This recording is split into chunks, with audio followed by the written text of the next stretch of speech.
So, one of the biggest reasons why people start this entrepreneurship journey and they start trying to make a business on social media, not going to uni, all that kind of stuff, is because they want two things. First thing is money. They want to get rich.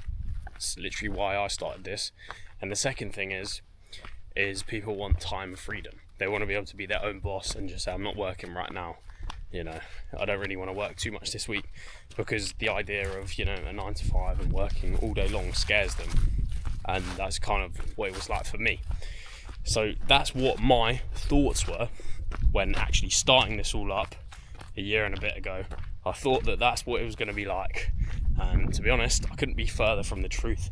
And if you kind of want to go down this entrepreneurship journey, you have to understand that this is not the reality until very, very much later down the line. So the first thing is, in terms of time freedom, it's a complete myth.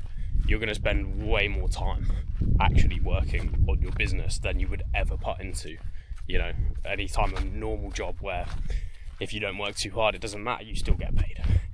Whereas because you realise on this journey on your own business, the amount of time that you put in and the amount of input altogether is the amount of output that you'll get out. So literally, if you work a bit harder, you work a couple of hours a day, you'll make more money.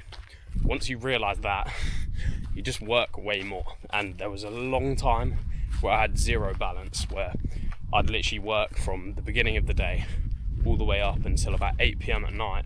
Then I'd go gym for 2 hours, go in the sauna. Then I'd come back at 10 p.m. and still do another couple hours of work. And this wasn't a great way to live, but it helped me make massive progress in my business.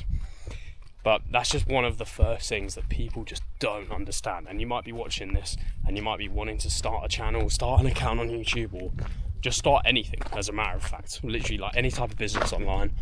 Just understand that it's not going to be a walk in the park. You're going to be putting in a lot of hours before you kind of get any sort of income in return. And I didn't make money for the first... To be fair, I did it very well. I think I started making a little bit of money after 2 months, but we're talking minuscule amounts. And obviously today it's a lot different, but it wasn't like this at the start. It was not like this at all. And that's basically the two things, right? Just understand that, your first year, maybe even 2 years, you're not going to see all these glamorous benefits that you see online. You see all these guys posting their personal brands and all their businesses that they've been running. You see the flipping, you see the Lambos, you see all of that stuff. Just understand that is not reality for the first few years. You're in the trenches. You are going to be in the trenches. It's not amazing, but at the same time, the whole thing's so beautiful, because there's nothing more satisfying in the world than getting the result after you've directly put in all of that effort.